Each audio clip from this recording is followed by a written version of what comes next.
Hi friends, अभी का जो टॉपिक है दैट इज़ पार्लियामेंट्री प्रिविलेजेस। देखिए, अब यहाँ पे थोड़ा सा डिफरेंस है। एक प्रिविलेज मिलता है गवर्नर को और प्रेसिडेंट को, और दूसरे प्रिविलेजेस मिलते हैं यहाँ पे पार्लियामेंट के जो मेंबर हैं that is MP under article number 105, और state legislature that is article number 194। दोनों में अंतर है, लिटरली दोनों में अंतर है।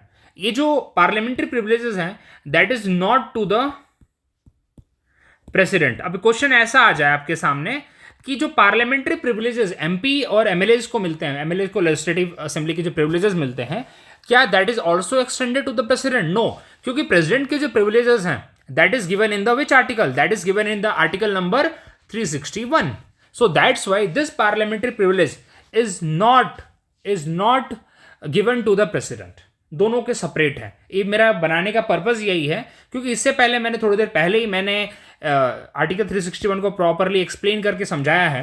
तो मेरा पर्पज़ वही है कि इसके साथ ना साथ में वीडियो कुछ देर बाद मैंने अपलोड करना चाहता था, जिससे कोई डाउट ना रहे। आप उसको इजीली एक्सेस कर सकते हैं through my playlist. Okay, Indian polity की सेपरेट मेरी प्लेलिस्ट है, उसके अंदर आपको आराम से मिल जाएगा वो। चलिए, अब यहाँ पे बात करते हैं कि कितने टाइप के प्रिविलेजेस होते हैं जो हमारे कॉन्स्टिट्यूशन ने दिए हैं, और कौन से आर्टिकल में है ये भी बहुत जानना बहुत ज़रूरी है। अब देखिए, एक और आपको हमेशा बताता रहता हूँ, दोनों में डिफरेंस कितना है? 105 और 194, दोनों में डिफरेंस है 89 का। ये आप ध्यान देते रहिए। कभी भी आपको देखने को मिलेगा कि यूनियन और स्टेट के बीच में अभी एग्जीक्यूटिव ऑर्डर्स में भी और लेजिस्लेचर में भी आपको 89 का डिफरेंस मिलेगा देखने के लिए। चलिए आगे बढ़ते हैं। कितने टाइप के प्रिविलेजेस हैं यहाँ पे? Collective privilege. कलेक्टिव प्रिविलेज का मतलब है जो पूरा एज अ होल हाउस को मिलता है। ओके, और इंडिविजुअल प्रिविलेज जो कि एज अ इंडिविजुअल एमपी को मिलता है और इंडिविजुअल एमएलए को मिलता है। चलिए, अब क्या क्या है भाई? एज अ हाउस को क्या क्या उनको एज अ प्रिविलेज मिला हुआ? They can make rule for themselves.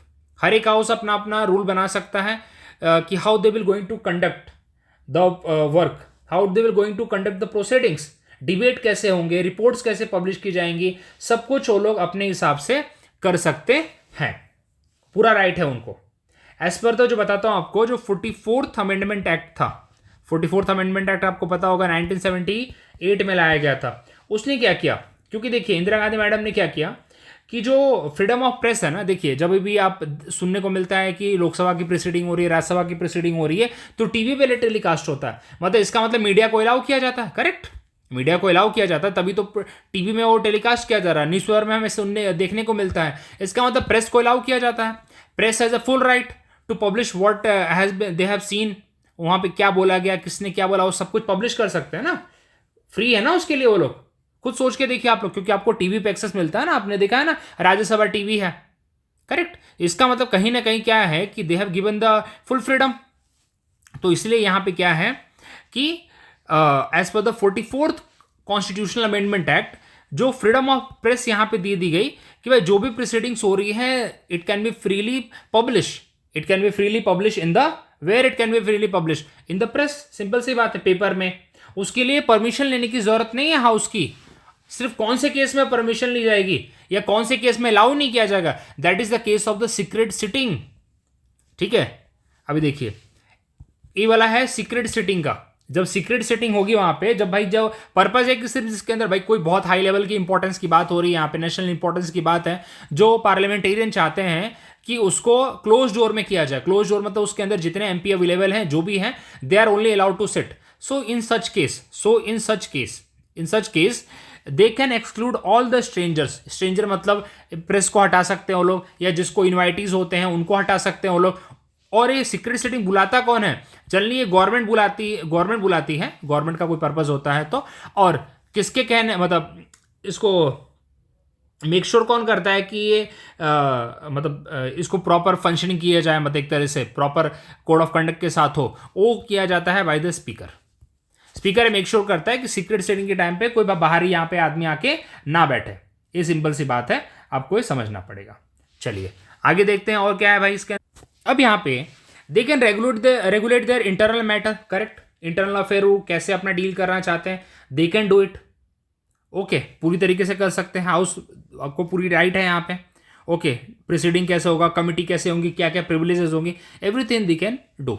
अब यहाँ पे एक सबसे इंपॉर्टेंट चीज बहुत इंपॉर्टेंट है, थर्ड वाला point, right to punish for breach of privileges. देखिए, अगर हाउस का कोई मेंबर ही अगर प्रिविलेज को ब्रीच करता, ब्रीच मतलब उसको तोड़ना, ठीक है, जो उनको दिया गया प्रिविलेज उसको आप फॉलो नहीं कर रहे हैं, उसको ब्रेक कर रहे हैं, ओके, तो या फिर आउटसाइडर ने कोई फॉल्स रिपोर्ट दे दी किसी ने, भाई सुना कुछ और बोला कुछ और एक रॉन्ग इन्फॉर्मेशन जा रही है, तो इन दैट केस हाउस को पूरी राइट है that they can take action against that particular person, यहां तक कि मेंबर्स के अगेंस्ट, यहां तक कि अपने मेंबर्स के अगेंस्ट भी वो केस कर सकते हैं, एमपी के अगेंस्ट भी केस कर सकते हैं, भाई तुमने जो बाहर जाके फालतू की बकवास की है, okay, you are not authorize to do so, आप अपने जो ब्रीच है उसको ब्रेक कर रहे हो, जो आपको प्रिविलेज दिया उसको ब्रीच कर रहे हो, सॉरी, जो प्रिविलेज दिया उसको ब्रीच कर रहे हो आप, so such case they can do so, okay. अब यहां पे आगे देखते हैं भाई, अच्छा कोर्ट को अलाउ है क्या, अच्छा कोर्ट को अलाउ है कि कोर्ट जो इसके अंदर इंक्वायरी कर सकती है कि हाउस की प्रोसीडिंग कैसे हुई थी या उसकी कमिटी की प्रोसीडिंग कैसे हुई थी, बिल्कुल नहीं भाई, ठीक है, बिल्कुल नहीं, यहाँ पे कोर्ट को पूरी तरीके से मना किया गया भाई, कोर्ट को प्रोहिबिट किया गया कि लेजिस्लेटिव मैटर में आप उंगली ना करें अंडर आर्टिकल 122, ठीक है, कोर्ट्स को यहाँ पे रोका गया भाई, अदरवाइज हर जगह पे कोर्ट अगर एंट्री करेगी तो फिर यहाँ पे लेजिस्लेटिव काम कैसे कर पाएंगे, ठीक है। अब यहाँ पे एक और चीज़, अगर चलिए यहीं पे बात कर रहे थे, इसके अंदर कोई भी पर्सन है सॉरी, जो यहाँ पे पार्लियामेंटेरियन है, ओके, तो अब यहाँ पे उसके अगेंस्ट क्या उसने क्या बोला है, हाउस में क्या बोला है, क्या उसके ऊपर केस हो सकता है क्या, क्वेश्चन तो ये आता है सबसे बड़ा, उसने जो भी बोला है क्या उसके ऊपर केस हो सकता है, तो पहली बात नहीं। अभी देखिए रिसेंटली ना मैं ये दोनों के लिए, एमपी एमएलए दोनों के लिए, देखिए मैं रिसेंटली अभी शुभांकर मिश्रा का एक पॉडकास्ट सुन रहा था जिसके अंदर उन्होंने कुछ बीजेपी मेंबर्स को बैठा रखा था, एंड उसमें मनोज वाजपेयी थे, यहाँ तक कि सुषमा स्वराज की बेटी थी, मेरे को तो वही लाइन अच्छी लगी जो उन्होंने बोला कि हम देखिए आप बाहर जब आप पब्लिक में भाषण देते हैं तो आप किसी अगर पीएम के अगेंस्ट या कुछ बोलेंगे, अगर बेकार बात बोलते हैं या ऐसी गलत बातें बोलते हैं जो आपको शोभा नहीं देती, तो डेफिनेटली आपके ऊपर एक्शन हो सकता है, लेकिन विद इन द सेशन जब लेजिस्लेटिव असेंबली का सेशन चल रहा है उस टाइम अगर आप कुछ बोलते हैं तो उसके ऊपर आपके ऊपर कोई केस नहीं होता है, कोई लीगल प्रोसीडिंग्स नहीं होती हैं। तो उन्होंने बोला कि अरविंद केजरीवाल जी ने इतनी गलत बातें बोली हैं to the PM while giving the speech in the legislative assembly of Delhi, क्योंकि उन्हें पता है कि जो बोल रहे हैं उसके ऊपर कोई केस नहीं हो सकता है, तो उन्होंने ब्रीच किया उसको, उसका गलत फायदा उठाया उन्होंने। तो ये बातें हैं, तो इससे समझ में आता है कि किस लेवल का दे हैव द पावर, और आपको तो सुनने को मिलता है किस तरह की लैंग्वेज वो लोग यूज करते हैं, that you all know, okay. चलिए अब यहाँ पे मेन 2-3 चीज़ें आपको यहाँ से टेक अवे है यहाँ पे कि क्या यहाँ पे प्रेस के अंदर वो चीज़ें छप सकती हैं क्या, बिल्कुल छप सकती हैं यहाँ पे, लेकिन अगेन मेक कोई श्योर वही करना चाहिए कि भाई प्रेस में भी वही चीज़ें छपे जो वहाँ पे चीज़ हुई है, अदरवाइज अगर रॉन्ग इन्फॉर्मेशन जाती है that will be again a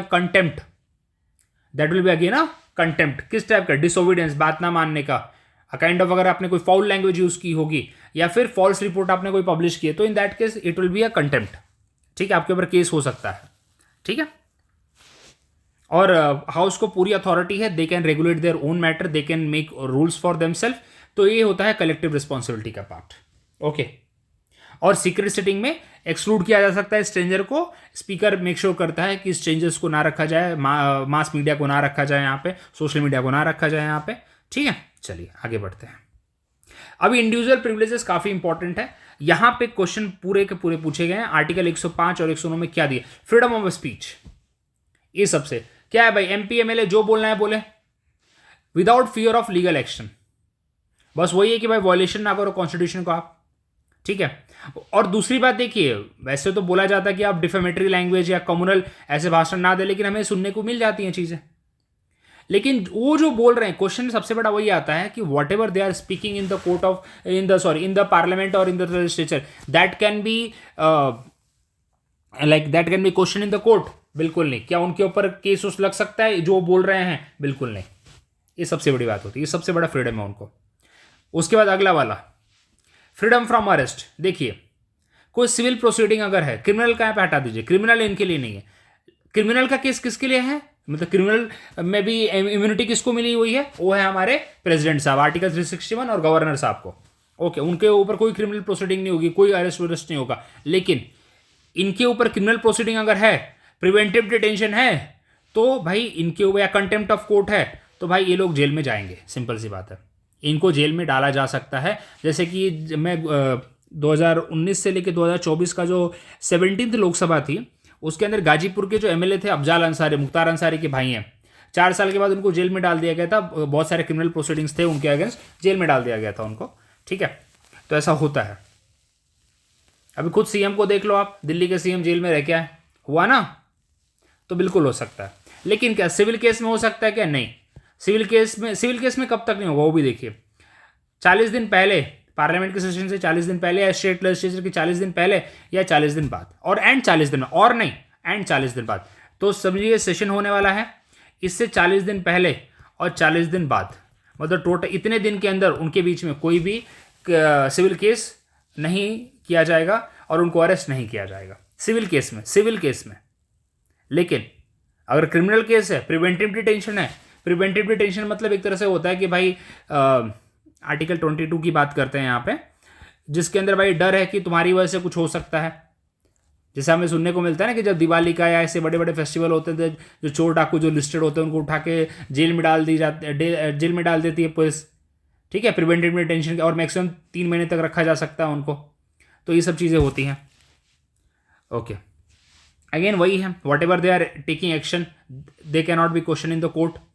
okay, defamation नहीं होता भाई, जो भी उन्होंने बोला है तो okay, speech whatever they are speaking, उसके ऊपर कोई डिफॉर्मेशन नहीं है। और सबसे बड़ी बात, जब सेशन चल रहा है तो they are not allowed to witness, to become, मतलब कोर्ट के अंदर वो जाके अपीयर नहीं होंगे, सिंपल सी बात है। They are exempted from jury service, exempted from jury service, ठीक है। यहाँ पे ये चीज़ है, तो यहाँ पे काफ़ी इंपॉर्टेंट है इनके लिए, एक बार आप गो थ्रू कर लेंगे। मेन ये 40 दिन वाला दिमाग में रखिएगा। ओके, और ये भी दिमाग में रखिएगा कि आर्टिकल नंबर 105 और article number 194 president and governor के लिए नहीं है, गवर्नर और प्रेसिडेंट के लिए आर्टिकल 361 है, ठीक है। चलिए अब देखते हैं। अब वही है, अगर ब्रीच, हाँ ब्रीच अगर करेंगे, देखिए ब्रीच अगर करेंगे तो डेफिनेटली पार्लियामेंट और लेजिस्लेटिव असेंबली खुद अपने मेंबर्स के अगेंस्ट एक्शन ले सकती है, अगर ब्रीच करते हो खुद अपने हाउस के कोड ऑफ कंडक्ट को, ठीक है। आगे समझते हैं यहाँ पे क्या है भाई, वही ब्रीच की ये सब चीज़ें हैं। आपने ऑबे नहीं किया ऑर्डर्स को, आपने अपनी ड्यूटी परफॉर्म नहीं की, ओके, या फिर आपने इन्फॉर्मेशन रॉन्ग दी, तो उस केस में दैट इज़ अ ब्रीच। अब अभी देखिए, अगर आप मैच करते हैं पार्लियामेंट्री प्रिविलेजेस को और फंडामेंटल राइट्स को, देखिए कुछ ना कुछ यहाँ पे एक्सेप्शन तो मिलता है ना इनको। अभी आर्टिकल जो यहाँ पे 14 है, आर्टिकल 14 बोलता है इक्वालिटी बिफोर लॉ और इक्वल प्रोटेक्शन ऑफ लॉ, लेकिन कहीं ना कहीं तो इनको एक्सेप्शन मिल रहा ना 105 और 194 के अंदर, जो कि सिटीजन्स को नहीं है। ओके, सो एक सबसे बड़ा डिफरेंस है इनके लिए। क्या ये पार्लियामेंट्री प्रिविलेज नॉर्मल लोगों को बिल्कुल नहीं है कहीं, और हाँ फंडामेंटल राइट्स इनके लिए भी है, लेकिन they are getting some exception. तो हम जब बोलते हैं ना कि फंडामेंटल राइट्स के अंदर एक्सेप्शंस है, तो ये सारे एक्सेप्शंस की मैं बात कर रहा हूँ। अगर आप आर्टिकल 14 को पढ़ेंगे ना तो आपको एक्सेप्शन मिलेगा। 361 उसका एक एक्सेप्शन है, आर्टिकल 105 उसका एक एक्सेप्शन है, आर्टिकल नंबर 194 उसका एक एक्सेप्शन है, ठीक है। अब आपको समझना पड़ेगा कि आर्टिकल 361, 105, 194 क्या है, इसलिए सेपरेटली इनके लिए वीडियो बनाया, और इसके साथ आप आर्टिकल 14 को कनेक्ट करिए, ठीक है। अगर हमारे अगेंस्ट कोई सिविल केस होता है तो हमें जाना पड़ेगा, लेकिन उनके लिए कुछ कंडीशंस हैं। अगर हमारे ऊपर क्रिमिनल प्रोसीडिंग्स होती है तो हमें तुरंत जाना पड़ेगा, लेकिन वही प्रेसिडेंट और गवर्नर के केस में पूरी तरह से माफ है, वो होगा ही नहीं। तो दैट इज द डिफरेंस, ठीक है। होपफुली आपको समझ में आया होगा वीडियो, और समझ में आया होगा जो मैंने समझाना चाहता हूँ, मैं कन्वे कर पाया हूँ मैं मैसेज अपना। अगर वीडियो पसंद आया तो प्लीज़ अपने दोस्तों के साथ शेयर करिए, लाइक करिए और बने रहिए मेरे साथ। थैंक यू वेरी मच, मिलते हैं अगले वीडियो में अगले कंटेंट के साथ। Thank you.